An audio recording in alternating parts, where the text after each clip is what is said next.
Navigating Citrix's updated consoles. Okay, in the last nugget we talked about all the new and fun features that are available in the move from Citrix 4.0, Presentation Server 4.0 to Presentation Server 4.5. But one of the things we talked about in that last nugget was that a lot of the stuff, a lot of the administrative functionality has once again moved, shifted from the Citrix Management Console into the Access Management Console. And unfortunately, not all of it has shifted, and not until we get to later versions are we actually going to see a unified console. So here in version 4.5, we're still stuck with having to split our administrative control between the Citrix Management Console and the Access Management Console. And so one of the things we're going to do in this nugget is really show you where those capabilities have moved, and also what's new and what's changed between the old version and the new version. I think what you'll find is that while things have moved over from one place to the other, there are also some new switches that you're going to need to be aware of, not only for managing your presentation server environment, but also for passing that test. We want to talk here specifically about the things that you're going to need to know for managing your presentation servers, and also for managing web interface too, because that web interface capability is an important part of managing your presentation server infrastructure. And in both of these cases, there are going to be some new changes that you're going to need to be aware of whenever you're creating applications or whenever you're creating web interface sites and managing the configuration of those. What's interesting about the move from 4.0 to 4.5 is that a lot of the add-on stuff like Resource Manager and Installation Manager arrives, I will say, relatively unchanged. There's not a lot that's completely new with it, at least for the 259 exam you don't need to know it. But be aware that there's a little bit that's changed in terms of that core presentation server administration. We're going to talk about that in this nugget. So let's dive right in. I'm going to minimize this and bring up the Citrix Presentation Server console for 4.5. And at first blush, this console looks relatively similar to what you're used to seeing in the old version. Now, we have our applications node here and our servers node here. We have load evaluators and policies, all this stuff that we're used to seeing with the Citrix Presentation Server console of the old days. Now, the only difference is that a lot of this stuff has been moved over to the new version. And in some cases, if you click on various elements in here, you'll see a note that says that the feature you have selected is now being administered using the AMC. And so when you make this move, you're going to have to kind of rethink where you're going to be doing a lot of those functionality, a lot of those administrative tasks in what console. For example, moving or working with your servers individually now is not done here inside of Citrix Presentation Server console, but it's instead done here inside of the Access Management Console. I've already run the discovery here on the Access Management Console and discovered my presentation server farm here, the Nugget Farm 4.5, and the single server that's currently in this farm, CTX Nugget.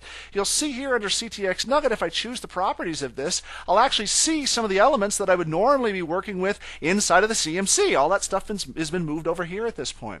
And so a lot of the configuration of servers themselves, of the farm themselves, of applications and administrators and zones, a lot of that's been moved over into the AMC.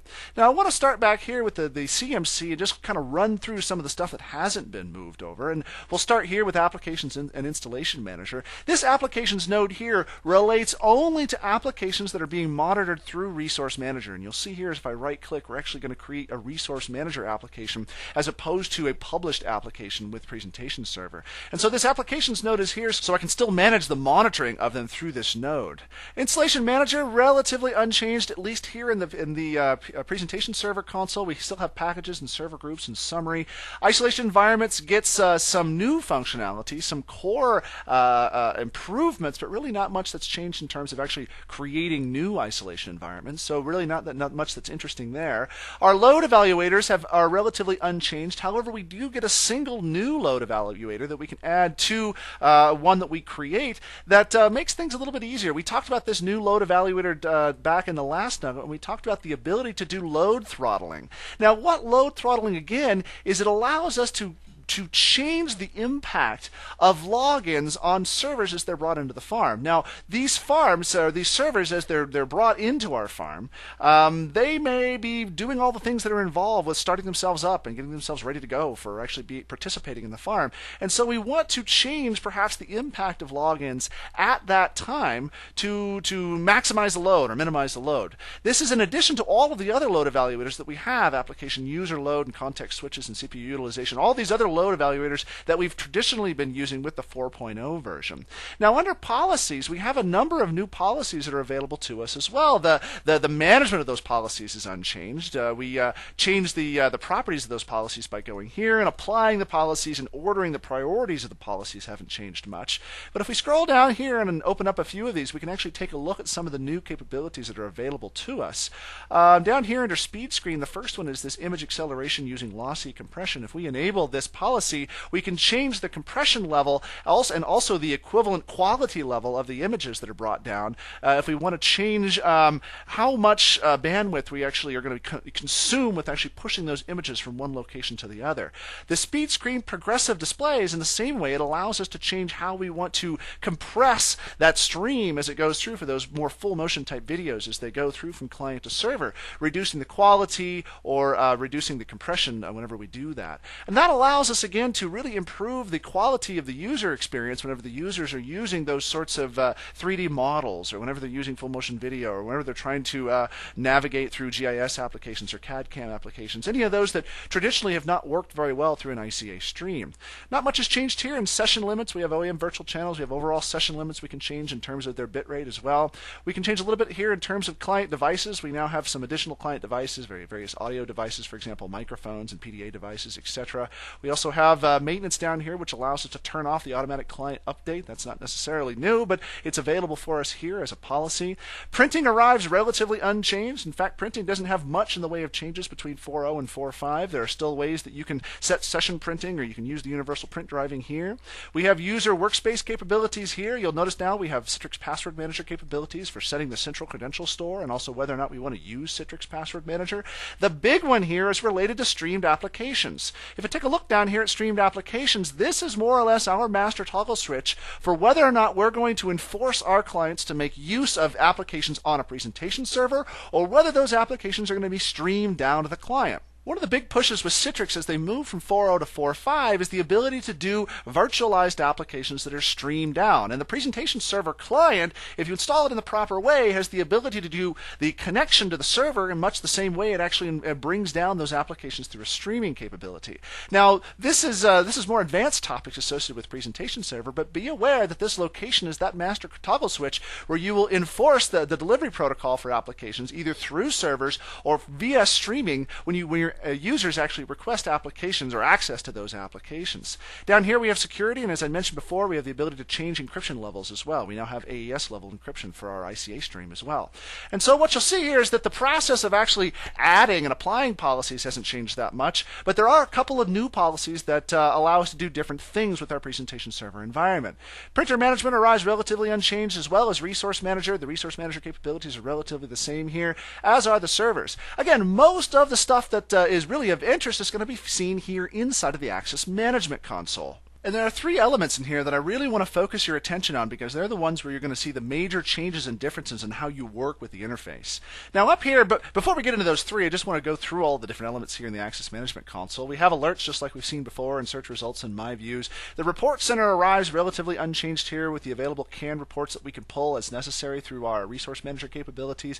We have the ability to create a link to our licensing server so that we can very quickly get to our License Management Console for managing the licensing there. We still have the diagnostic facility for allowing us to create trace sessions to work with Citrix troubleshooting support whenever we have problems. And we have our web interface and presentation server capabilities here. Now, what I want to show you is specifically three things. Number one is the management of the farm settings, and showing you the management of the farm settings also sort of indirectly shows you the management of server settings. I want to show you the process of creating applications because creating applications, published applications, changes just a little bit with the addition of streaming capabilities. And then also the process of creating a web interface site. There are subtle differences between what you saw in 4.0 and what you're going to see in 4.5, and if we walk through these, you'll be able to notice what the differences are since you've already gone through the 4.0 content in the previous series. The first thing to talk about is actually managing those farm settings here. And if I click here on the Nugget farm, you'll see that just like before, it brings up things here in the right pane that allows us to manage whether we want to look at contents or information about what's in that farm, or maybe alerts or users, those sorts of elements. This allows us to change what sorts of data we're actually looking at. But to manage those farm settings, just like before, I would right-click and choose Properties. Now, this screen looks a little bit different, but really all of the settings that you're used to seeing over in the presentation server console are really replicated complicated here, but with a little bit of a look and feel difference from before. We have the ability to change configuration access controls, how we want to actually have users connect into our presentation server farm. Do we want to limit connections per users or log over the limit denials? Do we want to enable isolation environments and specific information about isolation environments? We're going to talk about the health monitoring and recovery capabilities in the next nugget, but what this allows us to do is manage how we want to limit servers for load balancing and how many servers may get kicked out based off of our health monitoring and recovery rules. Same thing with configuration logging. We're going to talk about that in the next nugget as well, because that's a new topic that is brand new with version 4.5. With memory and CPU, do we want to exclude applications or set an optimization interval for running memory passes or CPU passes across our environment as well? For presentation server, do we have some general statistics here about time zones and broadcast messages and whether or not we're going to use DNS resolution for the XML service or NDS? Our old friend, the shadow policies here. Do we manage shadowers and multiple policies? You're familiar with session reliability from the 4.0. Session reliability is relatively unchanged as well, with the same port number and the seconds to keep sessions active for session reliability. A big one here is Citrix Streaming Server, and if you integrate your Citrix Presentation Server with Citrix Streaming Server and some of the higher end editions of Presentation Server, this is where you can actually log Citrix Streaming Server application events or trust those Citrix streaming clients. Now, when you connect in Citrix Streaming Server, one of the things you can actually do is allow your clients to disconnect from your network and actually allow them to reconnect into your network. When that occurs, if you want to just trust those clients without requiring a re-authentication, you can do that by checking this box here. Again, Citrix Streaming allows you to transfer that application once it's requested by the user from the server down to the client through a streaming protocol. You're not actually creating a session and a connection, a remote connection, using the ICA protocol. Instead, you're using that streaming protocol to directly install or copy that application down to the client. And this is a big change in what we're going to see with a bunch of the new functionality in 4 or 5, is that ability to identify whether or not we're going to stream that application down or whether we're going to provide a remote connection to our presentation server when people need access to their applications. Our settings for virtual IP information arrive relatively unchanged. Our address ranges for virtual IP, some processes and which ones we want to assign, and loopback processes, and also the loopback configuration. Again, this is relatively similar to what we've seen before. Under server default, we can look at ICA settings and our auto client reconnect, whether or not we want to require user authentication or if we want to automatically reconnect. We want to choose our display, how we want to adjust displays whenever we have problems with our connection. This again arrives relatively unchanged from before. And then our old friend ICA Keep Alives. Do we want to enable ICA Keep Alives to ensure that those connections stay alive whenever people aren't moving the mouse or typing the keys? Isolation environment information. Do we want to enable application isolation? This is our master toggle switch for application isolation. And then what's also our license server for our presentation server as well. We have memory and CPU utilization management, whether we want to actually enable CPU utilization management and memory optimization. Those features were in 4.0 and they're available again here in 4.5. I'm going to skip past health monitoring and recovery because we're going to talk again about that in the next nugget and talk about content redirection. Here's our old friend, content redirection from server to client, and whether or not we want to allow remote console connections to the console.